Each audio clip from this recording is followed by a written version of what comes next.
ಇದೊಂದು ಮಸಾಲೆನ ರೆಡಿ ಮಾಡಿ ಫ್ರಿಜ್ಜಲ್ಲಿ ಸ್ಟೋರ್ ಮಾಡಿಟ್ಕೊಂಡ್ರೆ 10 to 15 ಡೇಸ್ವರೆಗೂ ಆರಾಮಾಗಿ ನಿಮಗೆ ಬೇಕು ಅಂತ ಅಂದಾಗ 5 ಮಿನಿಟ್ಸಲ್ಲಿ ಫಿಶ್ ಸಾಂಬಾರನ್ನ ಮಾಡ್ಕೋಬೋದು.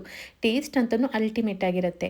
ಮಿಕ್ಸರ್ ಜಾರ್ಗೆ ಶುಂಠಿ, ಬೆಳ್ಳುಳ್ಳಿ, ಈರುಳ್ಳಿ, ಟೊಮ್ಯಾಟೊ, ಹಸಿ ತೆಂಗಿನಕಾಯಿ ತುರಿ, ಚಕ್ಕೆ, ಲವಂಗ, ಕೊತ್ತಂಬರಿನ ಸೇರಿಸ್ಕೊಂಡು ಮೊದಲಿಗೆ ಫೈನ್ ಪೇಸ್ಟ್ ಮಾಡಿ, ನಂತರ ಇದೇ ಮಸಾಲೆಗೆ ಧನಿಯಾ ಪುಡಿ, ಖಾರದ ಪುಡಿನ ಸೇರಿಸ್ಕೊಂಡು ಮತ್ತೊಮ್ಮೆ ಚೆನ್ನಾಗಿ ಗ್ರೈಂಡ್ ಮಾಡಿಕೊಂಡ್ರೆ ಮಸಾಲೆ ರೆಡಿ ಆಗುತ್ತೆ.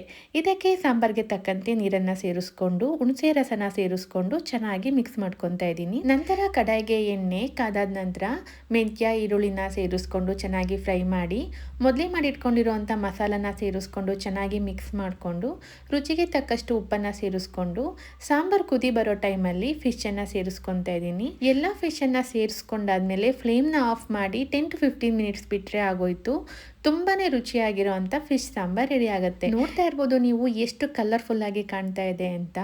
ಮಿಸ್ ಮಾಡದೆ ಈ ಫಿಶ್ ಸಾಂಬಾರ್ ರೆಸಿಪಿನ ಟ್ರೈ ಮಾಡಿ, ನನ್ನ ಪೇಜ್ನ ಫಾಲೋ ಮಾಡಿ.